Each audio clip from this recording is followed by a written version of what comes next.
ada yang kurang ya? Cuman Cici, Miss Ali. Siapa ya? Ada kurang apa ya? Cici tahu. Siapa yang main musik? Tenang, ada solusinya. Simsalabim. Kenalin Cici J, ini Kak Yoel. Halo Kak Yoel. Halo Kak Yoel. Adik-adik, itu ada suara apa? Kenapa ya? Yuk kita sama-sama angkat pujian Ding Dong.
Membangunkan kami di pagi hari ini, kami boleh datang kepadamu. Ya Tuhan, kiranya Engkau memberkati ibadah ini dari awal sampai selesainya. Dalam nama Tuhan Yesus, haleluya, amin. Adik-adik, sekarang Cici mau tanya nih, siapa yang pernah diajak nyontek di sekolahnya? Ya siapa? Tapi pas ajak nyontek, adik-adik nolak. Aduh, saya nggak bisa, saya nggak mau. Siapa yo? Ayo bagus banget nih, siapa yuk? Siapa? Wah, keren banget adik-adik. Adik-adik mau tampil beda dari teman-teman adik-adik yang lainnya. Yuk adik-adik, kita mau bangkit berdiri, kita mau angkat pujian berani tampil beda. Yuk.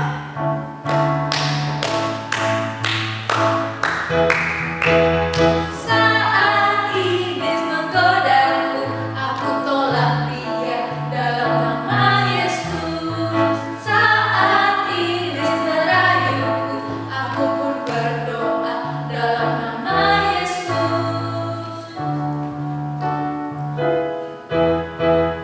Ku kuat karena kasih-Nya.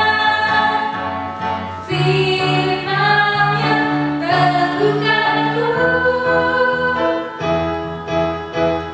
Ku berdiri sebagai pemenang. Aku berani tampil beda. Yuk kita ulangi lagi.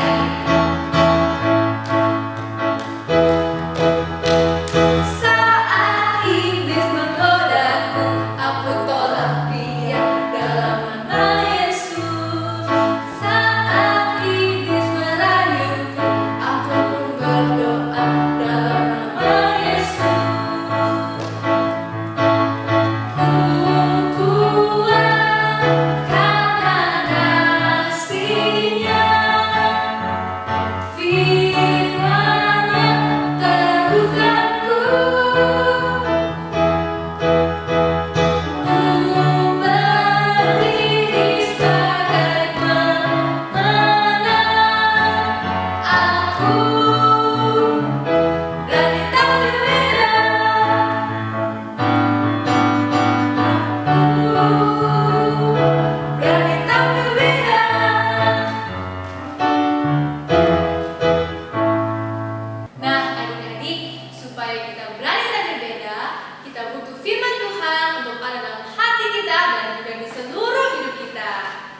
adik-adik sekarang tiba saatnya kita menyiapkan hati kita untuk dengar firman Tuhan. Yuk kita angkat satu pujian yang berkata, firman Tuhan ada di hatiku.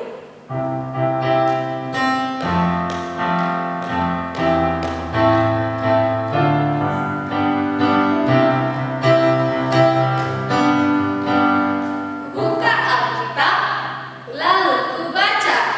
Sret, sret, sret. Firman Tuhan ada di hatiku, ada di langkahku, ada di hidupku, dan terus bertumbuh sirami jiwaku. Berbuah, berbuah, berbuah, berbuah, berbuah, berbuah, berbuah, berbuah. Yuk sekarang lagi kita mengatakan firman Tuhan. Firman Tuhan ada di hatiku, ada di langkahku, ada di hidupku, dan terus bertumbuh sirami jiwaku.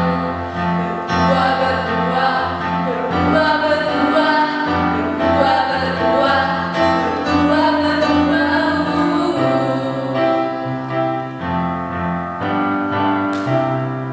Firman Tuhan kami persilakan kepada Rosa Joyce. Shalom anak-anak, mari kita berdoa. Tuhan, kami semoga merenungkan firman Tuhan. Tuhan tolong supaya kami mengerti apa isi hati Tuhan. Kami dapat dengan jelas memahami dan boleh melakukan apa yang menjadi kehendak Tuhan. Dalam nama Tuhan Yesus kami berdoa. Amin. Nah, hari ini kita akan merenungkan cerita firman Tuhan dari kitab 1 Raja-Raja pasal 1 sampai 10, yaitu tentang kehidupan Salomo. Siapakah Salomo itu? Salomo adalah raja bangsa Israel. Nah, sejak kapan bangsa Israel punya raja? Ya, Israel pada mulanya dipimpin oleh hakim-hakim, belum dipimpin oleh raja. Ketika hakim Nabi Samuel yang menjadi hakim, pada waktu Nabi Samuel sudah tua, nah inilah bangsa Israel meminta raja. Tuhan mengabulkan, kemudian dipilihlah raja. Raja pertama adalah Raja Saul. Raja kedua adalah Raja Daud. Daud sangat mengasihi Tuhan, dari muda, tua, sampai seumur hidupnya. Dan Tuhan mengasihi Daud. Anaknya Daud dapat duduk di tahta raja sebagai raja ketiga. Nah, anak dari Daud yang Tuhan pilih adalah Salomo, sehingga Salomo ini adalah raja yang ketiga. Salomo waktu menjadi raja dia masih muda. Salomo selalu mendengar ajaran dari ayahnya Daud untuk mengasihi Tuhan, untuk setia pada kebenaran ketetapan Tuhan. Nah, Salomo pun mengasihi Tuhan. Suatu kali ketika Salomo mempersembahkan korban di Gibeon, waktu malam ketika Salomo tidur, Tuhan datang dalam mimpi.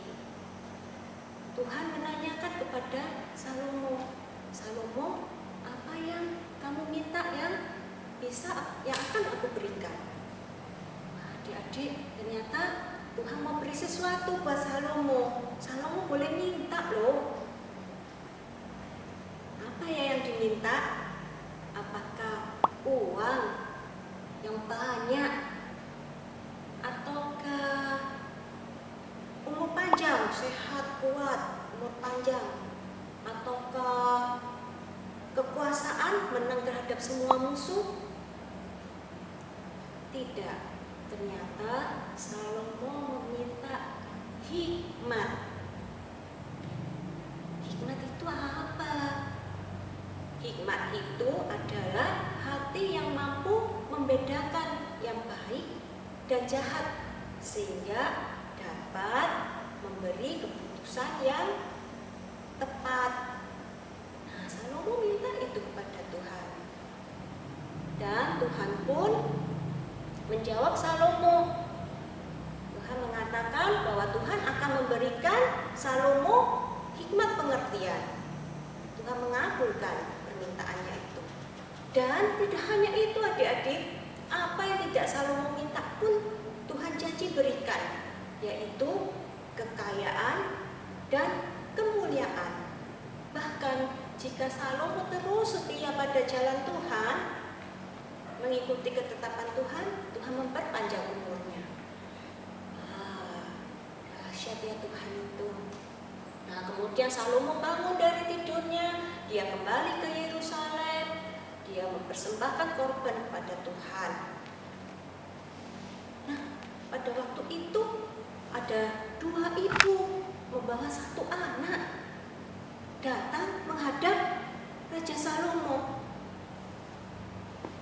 Mengapa ya? Ternyata 2 ibu ini lagi berebut 1 bayi itu. Mereka menunggu keputusan dari Raja Salomo. Nah, Raja Salomo pun langsung menyuruh pengawalnya, coba bayi itu dibagi 2 saja. Setengah buat ibu 1, setengah buat ibu 2. Dibagi 2 berarti membunuh ya, mati kan bayinya. Ibu 1 langsung bilang, tuanku Raja, sudah jangan dipenggal anak ini, berikan saja bayi ini pada dia.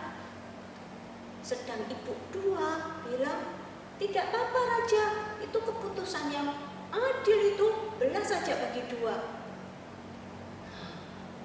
Raja Salomo langsung bilang, stop, jangan bunuh bayi itu, berikan bayi ini pada ibu 1, dia itulah ibunya. Adik-adik, keputusan Raja Salomo ini didengar seluruh orang Israel. Mereka pun jadi gentar. Pada Raja Salomo mereka takut.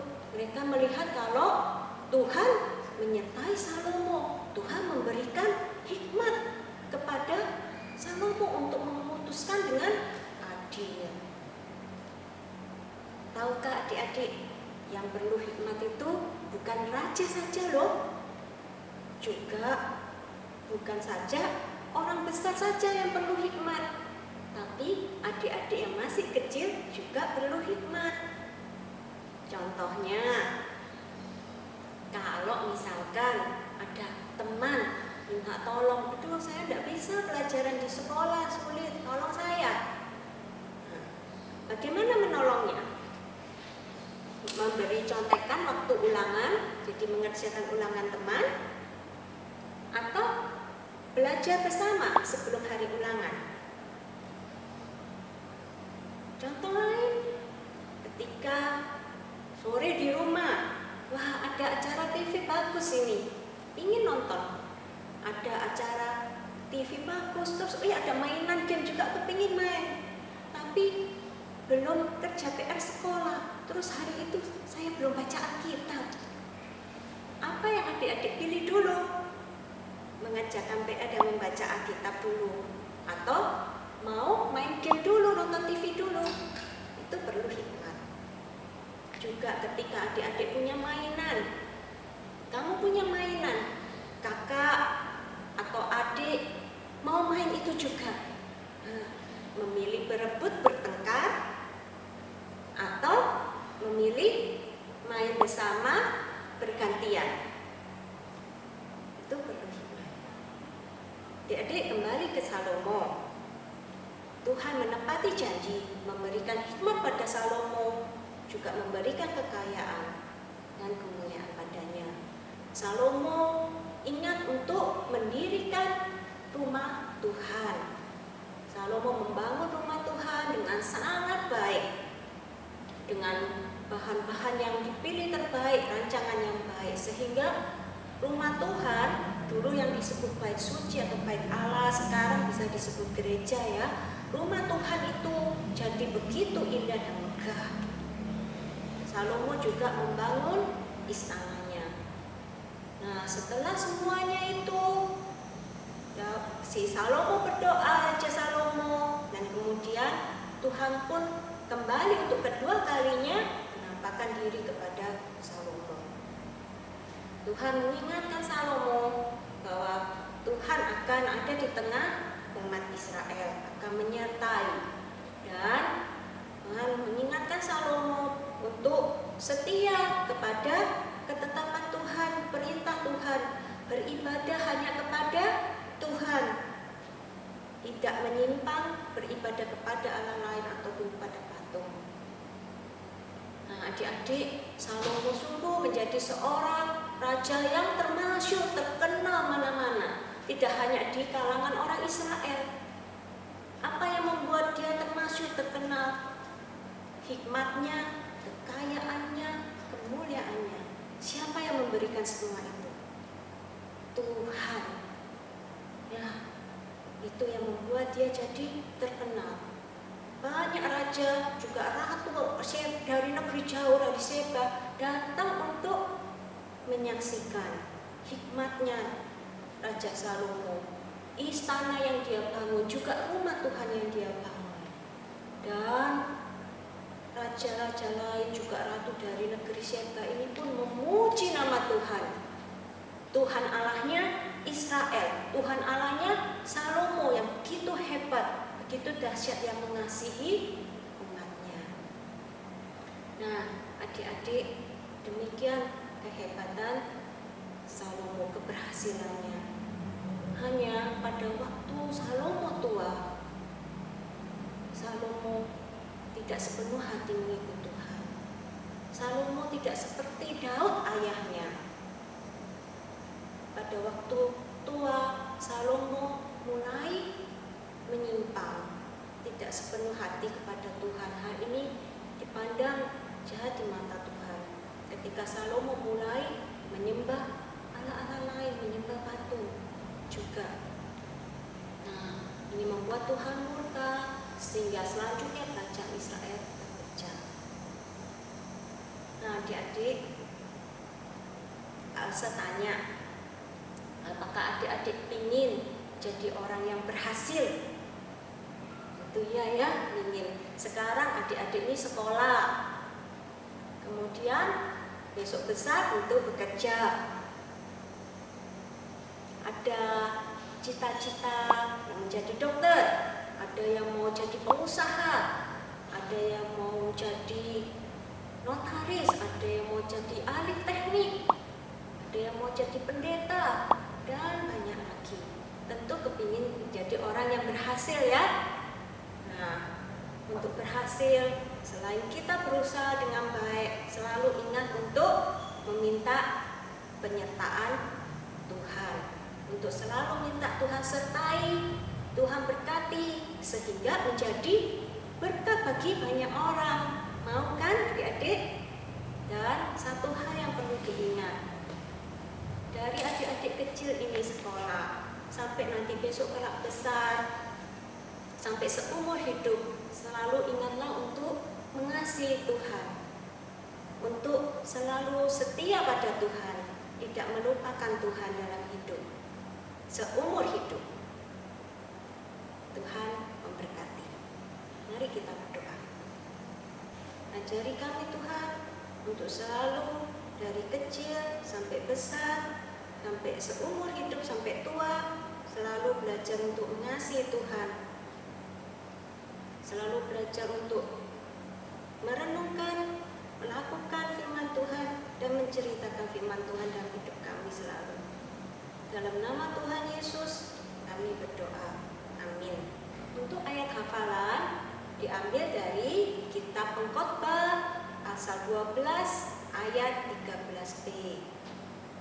Isinya, takutlah akan Allah dan berpeganglah pada perintah-perintahnya, karena ini adalah kewajiban setiap orang. Untuk anak kelas balita, cukup takutlah akan Allah. Untuk anak kelas tengah, takutlah akan Allah dan berpeganglah pada perintah-perintahnya. Untuk anak kelas besar sampai selesai. Nah, kemudian untuk aktivitas, adik-adik dapat membuat mahkota yang kecil ini. Mahkotanya dapat dibuat dari ini botol bekas, bisa dari gelas bekas juga. Nah, kemudian tuliskan ayat firman Tuhan di satu bagian yang akan dihafal itu, dan kemudian di bagian lain adik-adik menulis cita-citanya nanti bisa jadi apa. Boleh pakai botol bekas, boleh langsung pakai kertas. Nah, selamat mencoba. Tuhan memberkati. Terima kasih kepada Lo Joyce yang telah menyampaikan firman Tuhan. Nah, adik-adik, dari firman Tuhan tadi kita belajar bahwa kita harus seperti Salomo yang memiliki hikmat dan tentunya untuk membantu kita dalam mengambil keputusan ke depannya. Adik-adik, untuk melakukan semua itu kita harus mengandalkan Tuhan dalam kehidupan kita. Harus berjalan serta Yesus dalam hidup kita. Walaupun dalam kita susah, sedih, ataupun sedang kita ceria, kita harus bersama Tuhan Yesus dalam setiap kehidupan kita. Yuk adik-adik, sama-sama kembali kita bangkit berdiri, kita mau angkat pujian Jalan Serta Yesus.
Tuhan, sekarang kami menyerahkan kelangsungan hidup kami ke depannya hanya dalam nama Tuhan Yesus kami sudah berdoa dan mengucap syukur. Haleluya, amin. Selamat hari Minggu, sampai jumpa lagi.